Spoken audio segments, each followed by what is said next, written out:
They say every empire eventually faces a moment of truth. A moment when people look at their rulers and say, enough. Here in Britain, 2025 feels like that moment. On one side, we see protests filling the streets, from Unite Our Kingdom rallies to pro-Palestine marches, from veterans marching with union flags and students demanding change. On the other side, we've got the government pushing digital IDs, calling ordinary Britons racists for opposing illegal migration and tightening control over every part of their life. So I do have to ask the question, is this the start of a British revolution, or are we drifting into something much darker? Civil unrest. I'm Craig, a former British soldier, and I've seen rebellion, protests and insurgency abroad.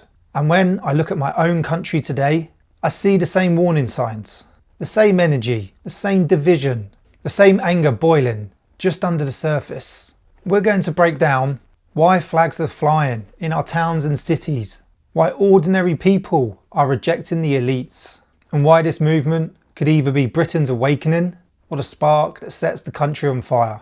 Because make no mistake, when people rise, history takes one or two paths: revolution or civil war. Let's start with the flags. Everywhere you look now, Union flags and St George's crosses are going back up on lampposts, on houses. They're in the marches. This isn't about football or Euros anymore. This is about pride, identity, and saying we are British and we're not ashamed of it. For years, those flags were replaced. You would see EU flags in their place. You see councils banning the St George's cross for being offensive, and people were being told quietly to keep their pride hidden. Brits are tolerant. They're patient people. Starmer even said it in his Labour press conference. But now the patience is gone. The tolerance has run out. People are saying, raise your flag if you like. Don't replace ours. Our flag represents our history, our culture, our identity. It drapes the coffins of our fallen soldiers. It stood above Dunkirk. It was carried at Goose Green and in Helmond, and it's not going anywhere. That's why the Unite Our Kingdom rally brought well over 1 million people to London, waving flags, singing songs, demanding that their voices be heard. And guess what?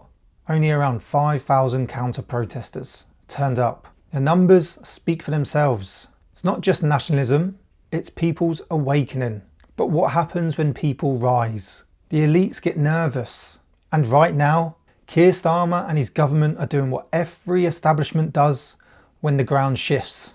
They tighten control. They've announced a digital ID scheme, a brick card by 2029. Millions have already signed petitions saying no. Civil liberties are calling it mass surveillance, but they're still pushing it forward. Then we've got immigration. At the Labour Party conference this weekend, Starmer has basically called the majority of Britons racist, just because they don't want small boat crossings the English Channel. Think about that. You've got families that can't get council housing, veterans sleeping on the streets, communities overwhelmed. And when they speak up, the Prime Minister calls them racist. That isn't leadership. That's divide and conquer. That's painting your own people as the enemy. And it's not just words anymore. The streets are filling up. Pro-Palestine marches bringing London to a standstill. Veterans and patriots marching with their flags. Clashes between counter-protesters and the police. We've seen the riots. Bricks thrown. Flags burned. Statues defaced. This is how it starts. Revolutions don't start with speeches in the Parliament. They begin with people on the streets. Civil wars don't start with tanks. They start with stones and slogans. And Britain's streets are alive with energy right now. You can feel it. It's only a question of where it goes next. Now, some people say it could never happen here. Britain is too stable, too civilised, too modern. But let's not kid ourselves. This country has a long, deep history of rebellion. Go back to 1215, the signing of Magna Carta. That wasn't gifted by a kind king. It was forced on him by barons who said, enough is enough. The people with power stood up to authority and rewrote the rules. Fast forward to 1381. The peasants revolt. Tens of thousands of ordinary men and women marched on London. Furious about unfair taxes and exploitation, they faced knights, swords and gallows. But they rose anyway. That spirit hasn't gone away. Jump again to the English Civil War in the 1600s. Parliament against king. Neighbours turned on neighbours. Families divided. Whole towns split in two. And the result? The King of England himself put on trial and executed. Imagine that. The people of Britain dethroning their own monarch because he overstepped his power. Then the glorious revolution of 1688, when Parliament basically said to James II, "You've gone too far." They invited William and Mary to replace him, bloodlessly removing a king without a civil war this time. That's revolution, British style, calm on the surface, but utterly transformative. Moving to the 18th and 19th centuries, the working class rising to the Chartist movement, demanding the right to vote. They filled the streets with petitions, rallies, protests, and though it took time, they forced through reform. The Peterloo Massacre of 1819. Peaceful protesters demanding parliamentary representation cut down by cavalry.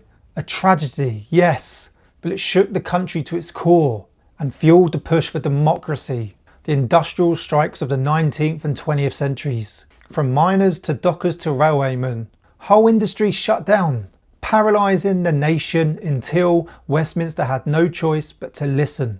And don't forget the general strike of 1926. Nearly 2 million workers walked out across Britain.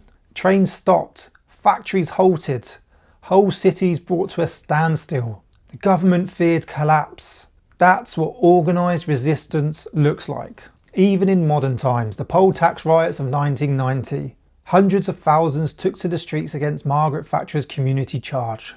It turned violent. Police vans were burned. Trafalgar Square looked like a war zone. And within a year, the tax was gone. And Thatcher's time as Prime Minister was over. Every single one of these moments proves something vital. Britain is not passive. Britain is not tame. When pushed too far, British people have always fought back. And if history tells us anything, it's that rebellion isn't some foreign import. It's woven into our DNA. From barons to peasants, from miners to soldiers, this nation has risen up against tyranny and betrayal again and again. So when I look at Britain today, the flag's rising, the protests building, the anger in the air, I don't think it could never happen here. I think it's happened before and it could happen again. And when I'm writing scripts like this, when I'm thinking about the madness in our country, there's one thing that keeps me going and keep me sharp. Coffee. At Combat Ready HQ, we've built blends like Covert Ops and In the Shadows. Strong, smooth and made for focus. Whether you're heading to the gym, sitting in the office, or just watching Britain spiral out of control, our coffee keeps you fueled and ready. Buy a bag of coffee and get a t-shirt half price. The link is in the description. combatreadyhq.co.uk. And if you want some of the best supplements on the market, grab yourself from Combat Fuel. Use code CH15 for 15% off. Let's get back into it. So here's the big question. Are we witnessing the start of a revolution or are we drifting into civil war? A revolution is when people rise together, united, demanding change from the top. It's flags, marches, speeches, action, but with one goal, to take back control from the elites. It's powerful, but it's also hopeful. Civil war, on the other hand, is when unity breaks, when the people themselves divide, neighbour against neighbour, class against class, community against community. It's bloody, it's violent, it tears a nation apart for generations. Right now, Britain is balanced on that knife edge. We see unity in flag marches. We see division in culture, wars and riots. We see people waking up, but we also see people turning against each other. Which way Britain goes depends on us. If the digital ID gets forced through, you'll see millions refuse. If illegal immigration keeps rising without control, you'll see more protests, more anger, more pushback. The government keeps branding its people racist, you'll see loyalty collapse completely. And once loyalty is gone, once the people no longer believe in their leaders at all, history tells us two things happen. Either people rise in revolution and demand change, or the state cracks down and civil war begins. Both paths are dangerous. Both paths could mean Britain we grew up in is gone. But one path can give you hope, the other only brings destruction. So I'll leave you with this. Britain 2025. We're at a crossroads. Revolution or civil war? Will this energy, this pride, this defiance turn into a peaceful awakening that takes power back from the elites? Or will it spiral into violence, chaos and blood on our streets? The answer lies in how we respond, right here, right now. Because history isn't written in books, it's written by people, by us.